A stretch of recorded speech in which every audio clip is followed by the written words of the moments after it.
And Grace, do you remember on Friday we were speculating that it wouldn't be long before the mainstream media tried to blame President Donald Trump and also Governor Ron DeSantis for it? Let me read you a headline in the Federalist right now. Washington Post reporter pushes false info about Governor Ron DeSantis' response to Surfside collapse. It's really shameful. It really is, because it's a horrible situation, what's happening there.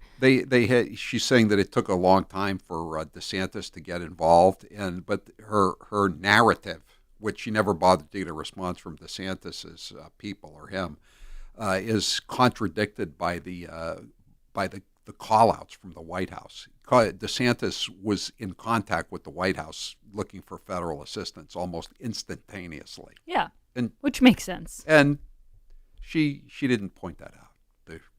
The scribe. I'm sure there will be an update or a correction. A clarification. Or a subtle edit, as they do now. Howie, I'm here for Grace's news, and I wanted to tell you this. Alexandria Ocasio-Cortez, the congresswoman from the Bronx, warns Biden about compromising on infrastructure package. Quote, "This is our one big shot." End quote. Yikes. You know, she was also going after Kristen Sinema, too, the senator from Arizona. And, you know, I mean, I think it's okay if a congressman goes after a senator on like a specific deal, you know, if it's one of your big issues or your state or something. But I mean, just to randomly attack members of your own party, you know, shoot upwards.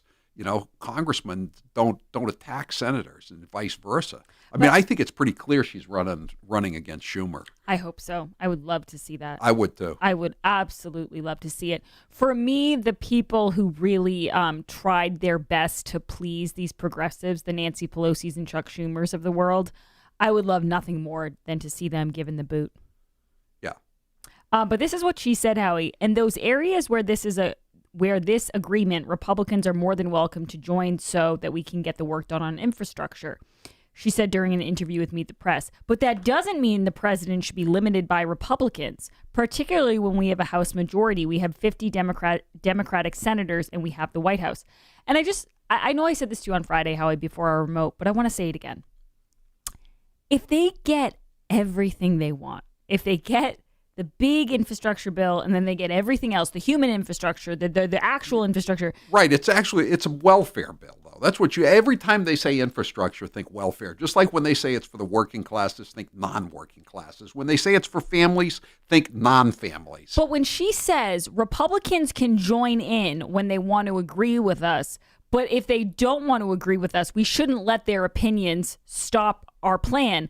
That's the opposite of compromise. That is, Democrats get absolutely everything they want and Republicans have to shut up and sign on, or else AOC is just going to run you over. So all this talk about like reaching across the aisle, bipartisanship, Joe said it reminded me of when I was in the Senate for 400 years. That's all BS. Yeah, actually, it was only 270 years ago. I'm sorry. Cut 21 there, Taylor. Look how it's changing. It's changing in ways that in my generation 270 years ago. Big laughs from that crowd. That wasn't a crowd of stupid bastards, I'll tell you right now. That was not a dull crowd. They were roaring. They wanted their cupcakes. They knew they weren't going to get a cupcake unless they laughed. Cut 8. You could hear us inside. We were singing happy birthday to him. We got a bunch of cupcakes, but not enough for everybody. Ooh. Only the people who laugh. Only the trained seals who do a very good job. That is really embarrassing. National Archives criticized by Republicans. Republicans are pouncing. Criticized by Republicans over report labeling Rotunda example of structural racism. I saw that. What are your thoughts? The report, which was critical of the Founding Fathers, naturally, claimed that the Rotunda, which houses the Declaration of Independence and the Constitution, is an example of structural racism because it lauds wealthy white men in the nation's founding. Lauds, sorry. Lauds. Lauds wealthy white men in the nation's founding while marginalizing Black, Indigenous, and other people of color, women, and other communities. Well, they should probably start with the White House. It was built by slaves. I think Sheldon Whitehouse should. I think that should be the first step. Sheldon Whitehouse should change his name to House. They want to reimagine the rotunda, including staging dance or performance art in the space that invites dialogue about the ways the United States has mythologized the founding era. It's like, You're stepping on woke or broke here, Grace, by reading this on a Monday rather than saving it for a Thursday. I'm sorry, but there's a lot of woke news that I can't save it all for you guys. It's just anything you say now could be true. I mean, that's what makes Woke is Broke a good segment. I just am amazed at how much time people have on their hands. CNN's The Lead with Jake Tapper has shed... You don't think the ethnic studies professors have a lot of time on their hands, like Julianne Malveaux? Apparently they do. They have a exorbitant amount of time.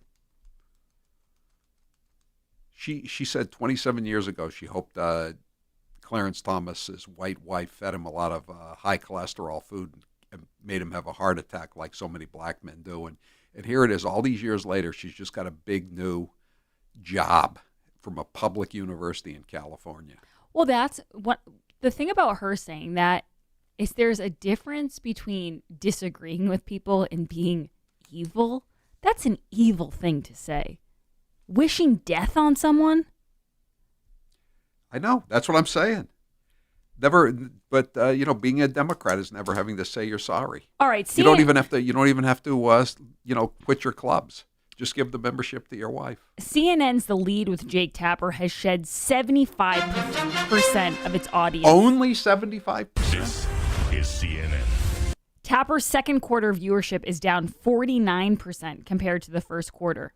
CNN's The Lead with Jake Tapper has shed a staggering 75% of its audience since the liberal network experienced a January spike in viewers, which really does explain why every time you turn on CNN, they're talking about January 6th, because it was kind of a peak in their post-Trump world where eyeballs were on CNN, but then quickly they're like some kid whose life reached its height in the Thanksgiving Day football game. Yeah. Against the next town over, and they can't. And he intercepted a pass, and here it is. It's 40 years later, and he's still talking about intercepting that pass on Thanksgiving Day. And then he turns on "Glory Days" by Bruce Springsteen, and everyone's just like, "Ugh, when will it end?" Now, before it was an insurrection. It was the worst day since Pearl Harbor, since Fort Sumter, since 9/11.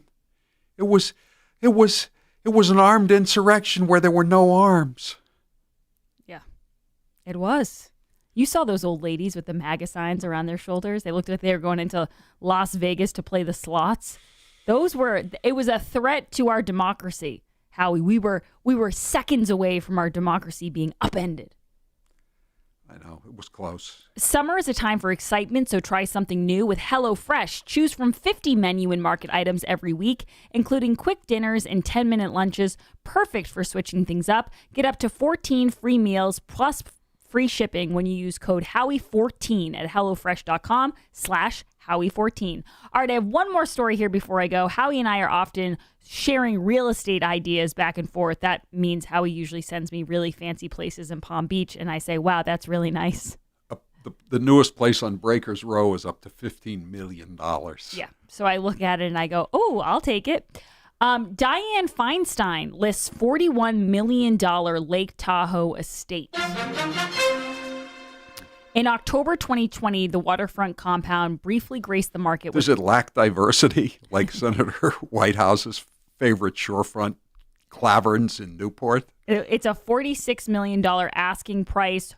Senator Dianne Feinstein and her banker husband, Richard Bloom, are taking advantage of it, listing their Lake Tahoe, California estate for a whopping $41 million. So it went from 46 to 41. Fingers crossed they'll find a buyer. Does it come with any Chinese spies No, disguised as drivers and or butlers? I'm sure there might be butlers. It looks like a big estate. $41 million. It's a handyman special. Oh my gosh, it is so beautiful. And this is like why I don't understand when you see what these people own. Nancy Pelosi, Dianne Feinstein, even Joe Biden. They have so much money, Howie, and you'd think they'd want to enjoy this. Like, I'm looking at this Lake Tahoe place going, if I had as much money as Dianne Feinstein, I would not be dealing with AOC and Ilhan Omar and the rest of these progressives. I would just retire. Well, 808 says she's not going to wait for the new capital gains tax. That's a very good point, Very, actually. very good point. Yeah. Di-Fi wants out. All right, guys, that's it for me. I will be back later with Hate Mail Monday. 844-500-4242. That is the toll-free number of the Howie Carr Show. We'll take some calls when we come back. But right now, I'm back in New England, and of course, one of my first appointments that I had when I returned was at Perfect Smiles in Nashua, New Hampshire. I love Florida, but when it comes to my teeth, I wait to come home to the best. Dr. Bruce Houghton. I've said it before, Dr. Bruce Houghton is a veneer engineer and a world-class dental artist.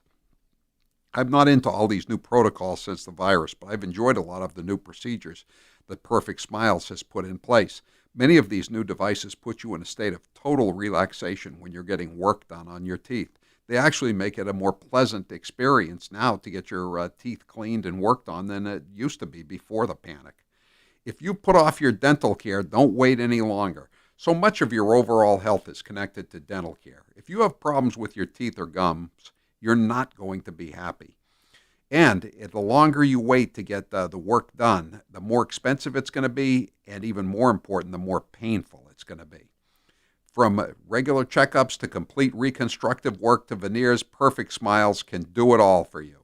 Getting to Perfect Smiles is easy, and they have free parking. I always know I'm in great hands at Perfect Smiles, and that's why I book my appointments way out.